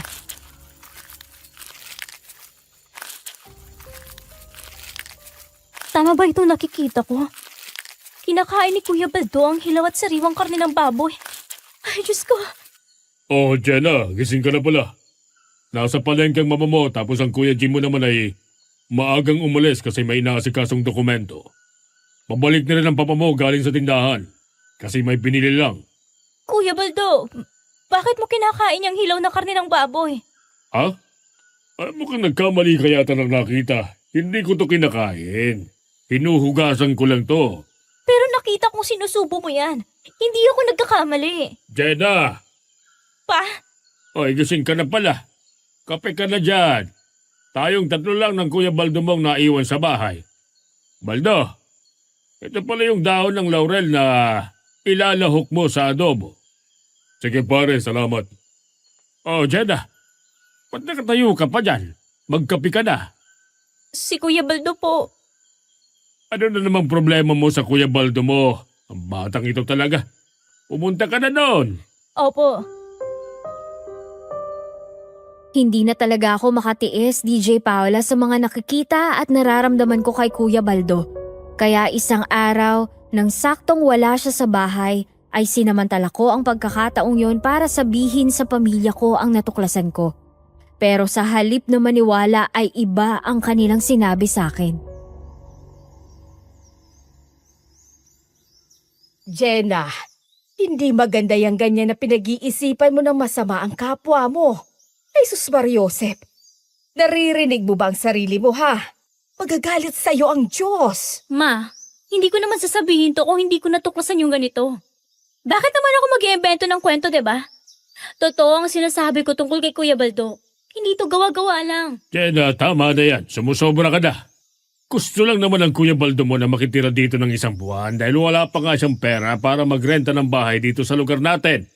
Ikaw kaya makituloy sa ibang bahay tapos ganyan rin ka rin. Ano kaya mararamdaman mo? Huwag ka naman ganyan. Pa naman, hindi naman ako magiging ganito kung walang dahilan. Bakit ba ayaw niyong maniwala sa akin? Paano kami maniniwala? Napaka-imposible naman ang sinasabi mo. Oo, may alam ang Kuya Baldo mo pagdating sa mga itim na mahika. Pero hindi ibig sabihin na aswang siya kagaya ng iniisip mo. Bakit ba kayo ganyan? Hindi niyo kasi naiintindihan ang pinagdadaanan ko. Kaya ang dali lang sa inyo na magsalita ng kung ano-ano. Pinaparusahan ka ng Diyos kaya ka nagkakaganyan. Hindi yun gagawin ng Diyos sa akin. Alam niya kung gaano kataas ang pananampalataya ko sa Kanya. Kung gano'n naman pala, bakit di ka sumisimba? Paano ba ako sisimba? Alam kong ugali ng mga tao sa simbahan. Puro kayo mapagkunwari pati na kayo. Mapa! Pinapakita niyo lang sa mga tao na mabait kayo. Pero ang totoo, kapag walang nakakakita sa inyo, ay masama rin ang ugali niyo. Aray ko! Mas mabuti pag itiko mo ng bunganga mo kung wala ka rin magandang sasabihin. Ma, totoo naman ang sinasabi ko, di ba? Katulad niyo na palaging puro masasakit na salitang sinasabi sa akin. At simula nang tumigil ako sa pag-aaral, palagi na lang kayong galit. At binabaliwala niyo na ako. Pero kapag kaharap niyo ang ibang tao, ang palagi niyong sinasabi ay, napakagaling ng anak ko. May dahilan ko bakit yan nagkaganyan. Lahat ng kasinungalingan at pagkukunwari ang ginagawa niyo. Hindi naman ganun ang pinapakita niyo sa akin eh. Ginagawa namin yon para sa'yo. Para hindi kayo maliitin ng ibang tao kagaya ko. Alam mo naman ang pinagdaanan ko nung dalaga pa ako, hindi ba? Hindi ako nakatapos sa pag-aaral. Maaga akong nabuntis. Naging tampulan ako ng tukso. Yun ang dahilan ko bakit gusto kong mapabuti ka, anak. Mapabuti? Pero bakit ayaw niyo akong suportahan sa gusto ko? Gusto niyo na palaging kayong nasusunod. Kung may malasakit talaga kayo sa akin, hindi kontrol ang sagot. Kailangan niyo rin magtiwala sa akin. Kailangan niyo rin makinig. At higit sa lahat, dapat pantay ang pagtingin niyo sa dalawa niyong anak.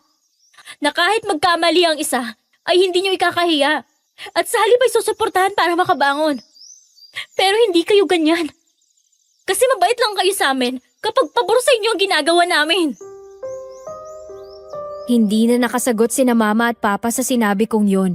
Umalis na ako sa harap nila at pumasok na lang sa loob ng kwarto. Doon ko iniiyak ang lahat ng sama ng loob na nararamdaman ko sa pamilya ko. Dahil hindi ko na sila maaasahan, ay tinibayan ko na lang ang pananampalataya sa Diyos. Palagi ako nagdadasal at nagsisimba nang hindi sila kasama. Nag-ingat pa rin ako kay Kuya Baldo at lumipas ang ilang araw na wala namang nangyari kaya nagbakasakali ako na baka ligtas na ako. Pero isang gabi, habang nagpapahinga ako sa kwarto ko, Ano ba yan? Inaantok pa ako. Sino ba yan? Jenna, ako to. Papasukin mo ako. Anong kailangan mo, Kuya Jim? Basta pagbuksan mo na lang ako. Eto na, wait lang. Bilisan mo na, ang bagal eh. Teka lang naman, Kuya. Babangon pa ako eh. namimigat ang katawan kong bumangon sa higaan at pinagbuksan si Kuya Jim. Pero nagulat ako nang mabuksan ko ang pinto. Hindi si Kuya Jim ang nakita ko kundi si Kuya Baldo. Napakaitim ng talukap ng mga mata niya. Parang ibon ang mga mata at may hawak na sariwang karning tumutulo pa ang dugo sa sahig. Ngumiti siya pagkakita sa akin at halos mapunit na ang bibig niya.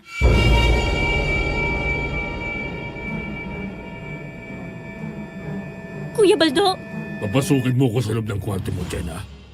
hindi. Huwag kayo lalapit sa akin.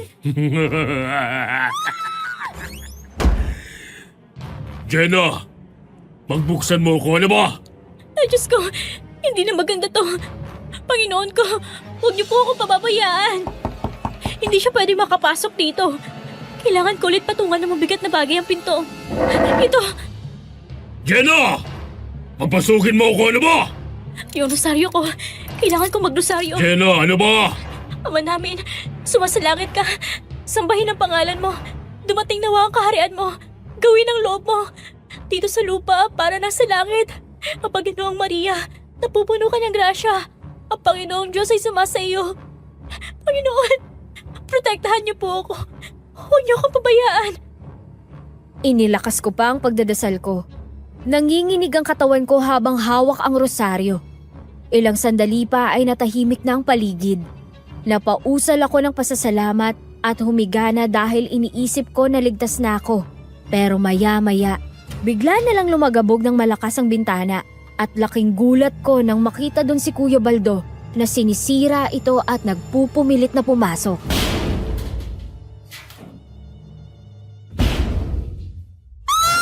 Akala mo sa akin ay matatakasan mo ko? Nagkakamali ka. Ama namin, sumasalangit ka. Sambahin ang pangalan mo. Dumating na ang kaharian mo. Tama na! Hindi gagana sa akin ang rosaryo mong yan. Dahil alam ko na kung paano labanan yan. Diyos ko, kailangan kong makalabas dito. Ay, Diyos ko, bakit hindi mabuksan? Paano ako makakalabas? Ma! Pa! Kuya Jim! Tulong! Tulungan niyo ako dito! Hila ka! Bakit mo ako nilak dito? Ma! Pa! Tulungan niyo ako! Parang awa niyo na! Tulungan niyo ako! Hindi ka nila maririnig. Dahil pinahimbing ko ang tulog nila. Walang iya ka! Huwag kang lalapit!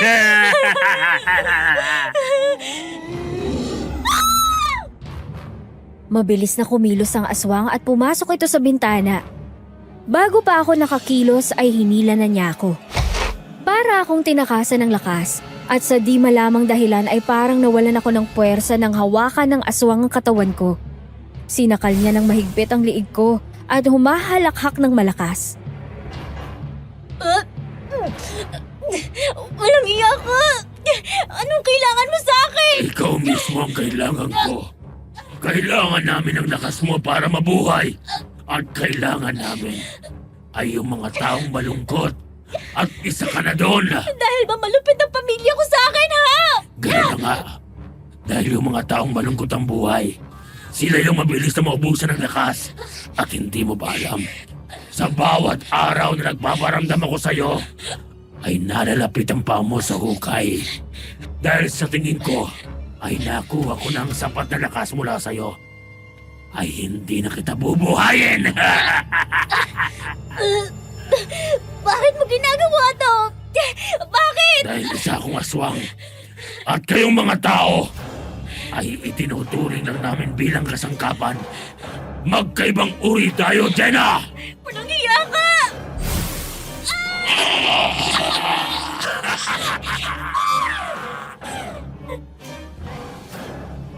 Napapikit ako habang iniinda ang sakit ng pagsakal niya sa liig ko. Pagmulat ko ay hindi na si Kuya Baldo ang kaharap ko. Siya yung lalaki na nagpapakita sa aking panaginip. Hindi ko inasahan to dahil akala ko nung gumamit ako ng orasyong papel ay tuluyan na niya akong tinigilan. Napuno ng mga paghalakhak ng aswang ang buong kwarto. At mas lalo na akong hindi makawala sa kanya dahil mas doble pa ang lakas niya. Ikaw yung lalaki nagpapakita sa panaginip ko. Ano sa tingin mo? Ikaw din ang pumatay kay Kylie at nagpawala sa katinoan ni Kuya Jano, di ba? Masyadong mahina ang kaibigan mong si Kylie. Dahil ilang araw ko lang siyang pinaghirapang makuha. Tapos ang kaibigan mong si Jano, aabuti ng mahabang panahon bago ko makuha ang buong lakas niya. Kaya hinayaan ko na lang siya. Bakit nawala sa katinoan ang kaibigan ko? Hindi ko nakasalanan yon. Masyado niyang dinamdam ang pagpaparamdam ko. Ikaw na lang hinihintay ko. Kasi nararamdaman kong malapit ka na rin. Ilang araw na lang at susunod ka na kay Kylie.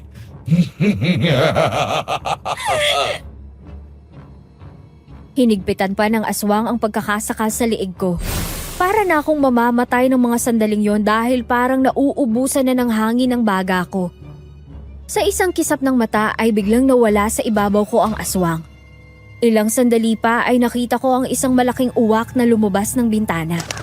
Hindi ko na makayanan ng sobrang panghihina ng mga oras na yon kaya nawalan na ako ng malay. Kinabukasan ay nagising na lang ako sa sahig kung saan ako nawala ng ulirat. Hindi ako makagulapay dahil sobrang sakit ng ulo ko. Naramdaman kong may tumutulo sa ilong ko kaya pinunasan ko ito. Pero nagulat ako nang makita ang likidong nasa kamay ko.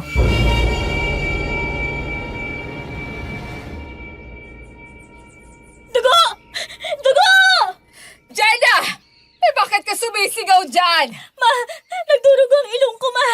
Ha? Ay bakit? Anong nangyayari sa'yo, anak? Hindi ko po alam, ma. Buksan mo tong pinto! Hindi ko po kaya. Hindi po ako makabangon. Mahal!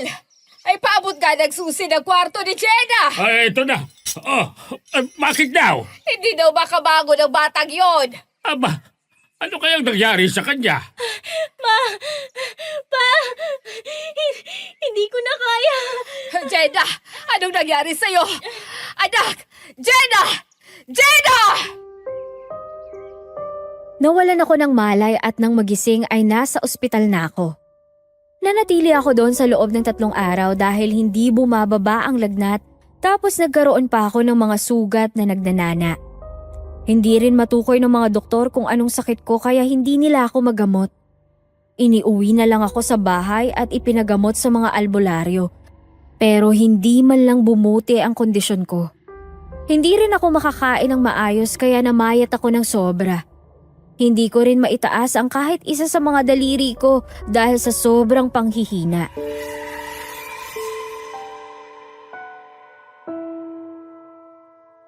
Ay, Diyos ko naman, anak. Bakit nangyari sa'yo to? Nagdadasal naman kami sa Diyos at laging sumisimba. Pero bakit ka nagkaganito? Mahal, may natanggap akong balita. Ano yun? 2 buwan na raw patay si Baldo. Nakitang bangkay niya sa isang liblib na lugar. Ano? Pamilya niya mismo ang nagbalita sa akin. At bukas nga raw ay ililibing na siya. Teka, paano nangyari yun? Nung isang araw lang siya umalis sa bahay dati nang walang paalam. Saka kung 3 buwan na siyang patay, sino yung nagpunta rito? Yun nga rin ang ipinagtataka ko, mahal. Ano daw ikinabatay ni Baldo? Hindi pa matukoy kung ano eh. Pero sabi ng asawa niya nang huling beses na nakita niya si Baldo, ay nagsasagawa ito ng ritual dahil may lalabanan daw isang malakas na aswang. Ibig sabihin, pinatay siya ng aswang. Yun din ang hinala ng pamilya niya. Ma, sinabi ko na naman po sa inyo. Hindi tao si Kuya Baldo. Siya ang dahilan kung bakit ako nagkaganito. Diyos ko, anak. Tama ka. Tama nga ang anak natin, Dodong. Anong ginawa niya sa iyo, anak? Ang nangyari ba sa iyo ay kagaya ng nangyari sa mga kaibigan mo? Ganun na nga po. Ay, Diyos ko.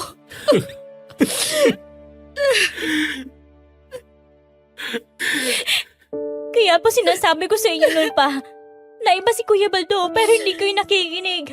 Hindi kayo naniniwala. Matawarin mo kami, anak. Kami ang may kasalanan kung bakit ka nagkaganyan. Kung nakinig lang kami sa iyo, hindi sana magyayari ito. Patawarin mo kami, anak. Yun ang unang pagkakataon na naramdaman ko ang pag-aalala ng mga magulang ko. Kaya kahit nahihirapan sa kalagayan ko ay napangiti ako. Nagtulong-tulong ang buong pamilya ko para makahanap ng albularyong magpapagaling sa akin. Habang nakaratay ako sa kama ay ipinaramdam nila sa akin ang atensyon na matagal nilang ipinagkait. Si Mama at Papa ay araw-araw nagsusorry dahil sinisisi nila ang sarili nila sa nangyari sa akin. Dumating ang araw na halos pasuko na ang katawan ko. Hindi gumagaling ang lagnat. Malalim na ang talukap ng mga mata at naninilaw na rin ang kulay ng balat. Lahat ng albularyong pinuntahan nila ay hindi ako napagaling at wala nang magawa si Mama kundi umiyak. Anak, gagaling ka pa ba? Kasi hirap na ako makita na ganyan ka. Kaya nga anak, bakit ganitong nangyari sa iyo? Hindi namin inakala na ganitong mangyayari.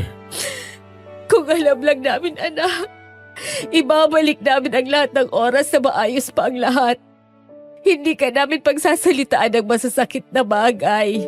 At ibibigay namin ang lahat ng atensyon at pagmamahal na dapat natatanggap mo. Pero paano namin ibabalik ang oras? Anak, sa kalagayan mo parang hindi ka na magtatagal. Anak, lumabang ka pa ha. Pabawi pa kami sa'yo. Ayaw pa naming mahuli ang lahat. Kaya parang awa mo na lumabang ka. Pa, bakit po hindi na kayo nagdadasal? Anak, may magagawa pa bang dasal? Ginawa ko na yan pero wala rin nangyari. Pinabayaan na yata tayo ng Diyos. Ma, subukan kaya natin. Baka may pag-asa pa. Baka parte lang to ng plano ng Diyos. Hindi ba? Palagi niyong sinasabi na palagi siyang may magandang plano sa mga anak niya. Gusto mo bang magdasal tayong tatlo ngayon? Opo, pa. Tama ang anak natin, mahal. Subukan ulit nating magdasal sa Panginoon. Magkahawak ang mga kamay namin habang taimtim na nananalangin. Yun ang unang pagkakataon na nakita ko ang mga magulang ko na bukas sa puso ang pagtawag sa Panginoon. Hindi kagaya ng madalas kong makita na parang nagre-recite lang ng panalangin. Ilang sandali lang ay may kumatok sa pinto. Agad na tumayo si Papa para pagbuksan siya at pagbalik niya. Kasama na niya si Kuya at yung matandang babae na nagbenta ng orasyong papel.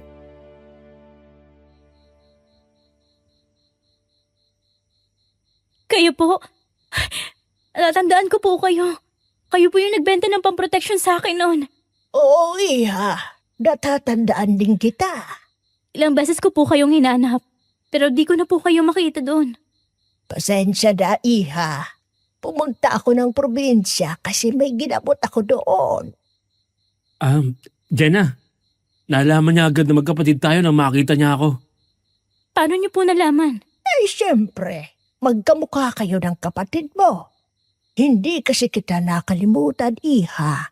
Dahil nang unang beses kitang nakita ay napagtanto ko na parehas kayo ng naging sitwasyon ng anak ko.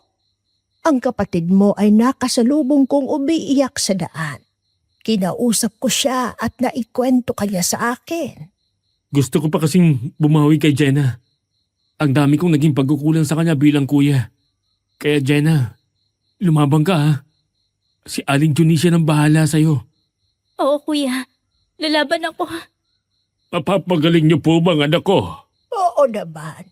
Kasi alam na alam ko kung anong klaseng aswang ang nanggulo sa anak niyo. Ano pong klaseng aswang yon? Siya ay isa sa hindi pangkaraniwang aswang na walang pangalan. Kasi hindi madalas na nai-encounter ng mga tao. Basta matatagpuan niyo siya kapag bisperas ng piyesta sa isang lugar. Sila ay nagpuprosesyon at naghahanap ng bibiktimahin. Madalas ay ginagawa nila yon sa mga liblib na kalsada. Ano pong katagian ng aswang na yon? Ay, ang aswang na yun kasi ay may lahing batibat o yung klase ng isang nilalang na nagpapakita sa panaginip. Tapos yung napanaginipan nila ay magigising na may mga sugat o kalmot sa katawan. Kagaya din sila ng tipikal na aswang na kumakain ng hilaw na karne. Pero ang lakas nila ay kadalasang kinukuha sa mga tao. Ang target nila ay ang mga malulungkot. Kasi sila yung mahina at madaling mahigop ang lakas. Kapag mahina ang tao, pinapatay agad nila. Pero kapag hindi nila kayang patayin, ay binibigyan muna nila ng sakit bago patayin. Kagaya po ng ginawa nila kay Jenna. Ganun na nga. Ang aswang na yun kasi ay may lahi ring itim na elemento. May kakayahan silang magpadala ng sumpa sa katawan ng tao o sa anyo ng isang uwak. Yun ang kailangang ilabas ni Jenna. Uwak? Paano naman yun mailalabas ng anak ko? Kaya nga magsasagawa ako ng ritual para mailabas yun. Hindi siya gumaling sa ibang albularyo kasi wala naman silang mga gamit na meron ako. Sa totoo lang, pinaghirapan ko pa bago makuha ang mga ito. Gumastos ako ng mahal at matagal ko rin itong pinag-aralan. Ang nagturo pa sa akin ay isang napakagaling na matanda sa isang bundok sa Quezon. Sayang nga lang at hindi ko pa to alam nung buhay pang anak ko. At ang dahilan ko kung bakit ko pinagsikapang matutunan to ay para wala na ulit mamatay sa kamay ng aswang na yon. Kung ganun po ay ipagkakatiwala namin sa iyo ang anak namin. Kaya nga po, sana mapagaling niyo siya. Kung ganoon, sisimulan ko na ang ritual. Inilagay ni Aling Junisha ang Bibliang Latin sa harap ko at binuksan. Mabagal niyang binigkas ang dasal at ramdam ko ang bigat ng bawat salita. Sinindihan niya ang 3 kandila na sumisimbolo sa 3 persona ng Diyos at inilagay ito sa tabi ng ulo ko. Naramdaman ko ang kakaibang ihip ng hangin na dumadaloy sa kwarto. Mabigat ito at palakas ng palakas. Kinuha niya ang maliit na bote ng langis na galing sa bangkay ng isang taong may kakayahang gumawa ng himala. Marahan niya itong ipinahid sa noo at dibdib ko. Nadama ko ang init at kakaibang puwersa sa loob ng katawan ko. Patuloy lang si Aling Junisha sa pagbabasa ng Biblia habang nakahawak sa ulo ko at nakataas ang isang kamay. Ilang sandali pa ay tumigil siya at tiningnan ako na parang sinusuri.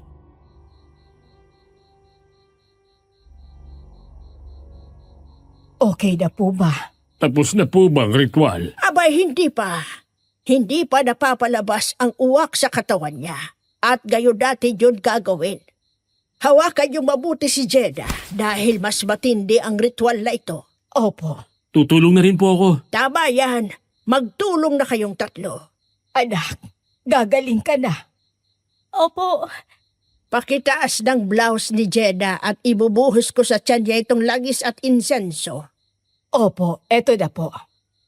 Okay na po. Ang lahat ay pumikit. Exore, Domini Indecipentor, Inibisitwe, Effugianque Oderon ti Afasitwa. Aray ko! Ang tiyan ko! Anak, kumapit ka lang sa akin. Vaderatro, Spiritus Immunde, in nomine Divi, Exiab hoc corpore. Principio tibi, Spiritus maligni, relinqui hoc servum de exi. Aray ko! Tama na! Tama na! In nomine Patri, et Filii, et Spiritus Sancti, omni malum de sedam, e adiba libera pia! Anak! Humilab ng napakatindi ang tiyan ko at ilang sandali pa ay may gumalaw sa loob. Parang may humahalukay ng pataas sa sikmura ko. Bigla akong napasuka at ang lumabas sa bibig ko ay isang uwak na basang-basa at nanginginig ang katawan. Agad itong binuhusan ni Aling Junisha ng insenso at langis. Ilang minuto lang ay unti-unti itong nagliyab hanggang sa maging abo. Hingal na hingal akong napausal ng pasasalamat at pakiramdam ko, DJ Paula, ay nanumbalik na ang lakas ko.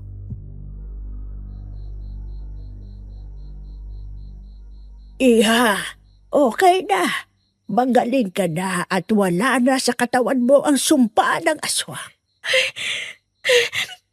Salamat po. Hindi na po kaya babalikan ng aswang ang anak ko. Sasabihin ko na sa inyo ang totoo ha. Hindi ko kayang patayin ang aswang. Ang kaya ko lang ay alisin ang sumpa niya. Sa pamamagitan ng isinagawa kong ritual, ay sinaraduhan ko na ang katawan ni Jenna laban sa masamang puwersa at para mas makasiguro.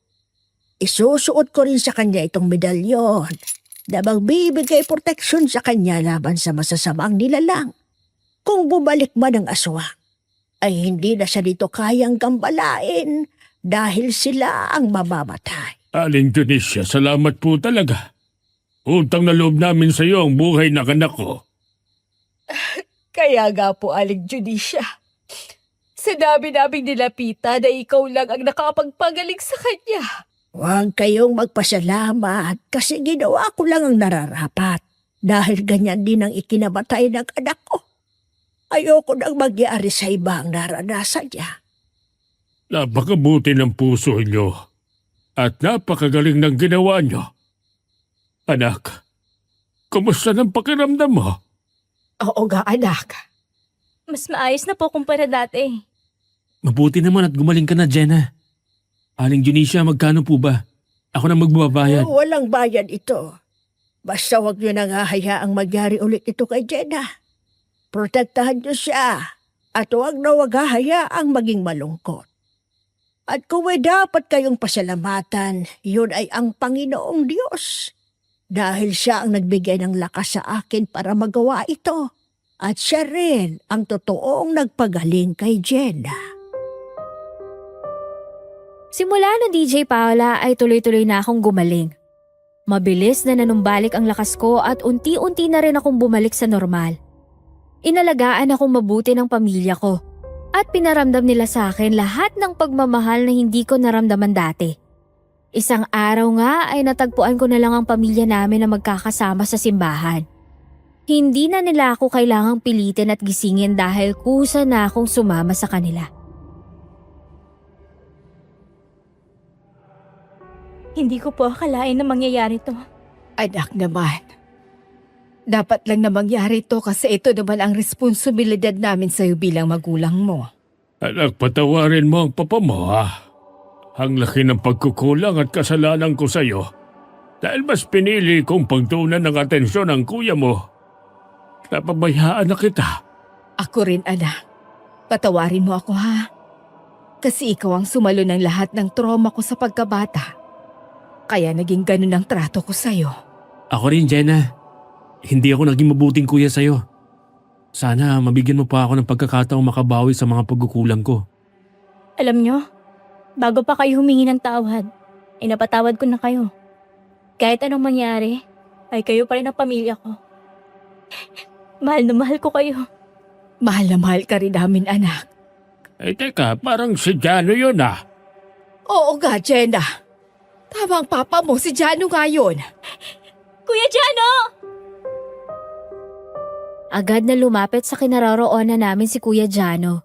Niyakap ko siya ng mahigpit dahil na-miss ko ng sobra ang kaibigan ko. Kuya Jano, kamusta ka na? Maayos na bang kalagayan mo? Oo naman, Jenna. Nagdasal lang ako tapos siging matibay ang pananampalataya. Nakaraos naman ako sa lahat ng pinagdaanan ko. Ikaw, kumusta ka? Nalaman ko ang lahat ng nangyari sa'yo. Pasensya na at hindi ako makatawag o makadalaw sa'yo. Kahapon lang kasi ako lumabas sa mental hospital. Tapos, pinasimba muna ako ngayon. Sana nga ipupuntahan kita mamaya. Ang kaso, nagkita na tayo sa simbahan. Eto, maayos na naman ako. Walang imposible sa Panginoon. Tama, walang imposible sa Panginoon at sa pagmamahal ng pamilya. Dito ka na rin umupo sa tabi namin, no? Sige.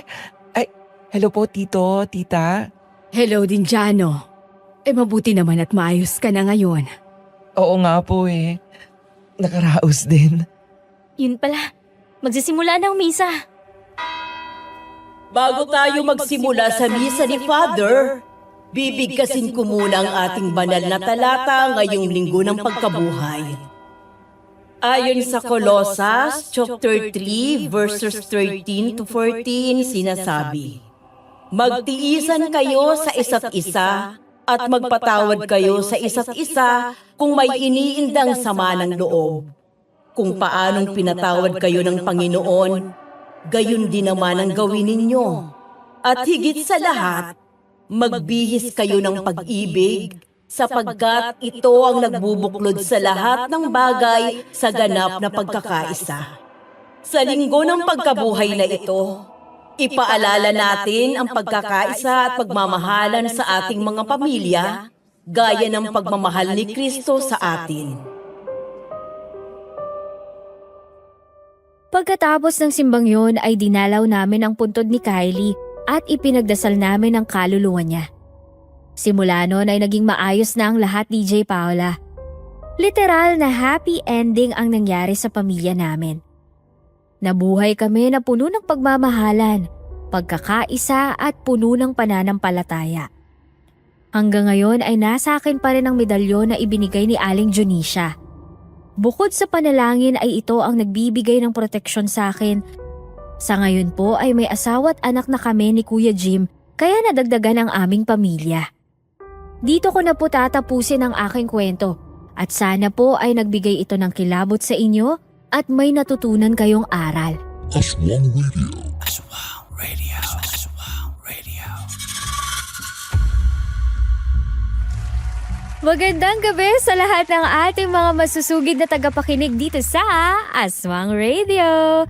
Ako ang inyong lingkod, DJ Paola, at narito na naman tayo sa isang kaabang-abang na istorya. Ang ganda ng kwento natin ngayon mula sa letter sender na si Jenna. Sigurado akong hindi lang kayo kinilabutan sa kanyang kwento, marami din sa inyo ang nakarelate at may natutunang aral. Nangyayari talaga sa ibang pamilya ang kagaya ng naranasan ni Jenna. Yung tipong may favoritism ang magulang tapos yung isang hindi paborito, sila yung hindi napapansin. Ewan ko ba sa mga magulang kung anong trip nila eh. Pare-parehas lang namang nanggaling sa kanila, di ba?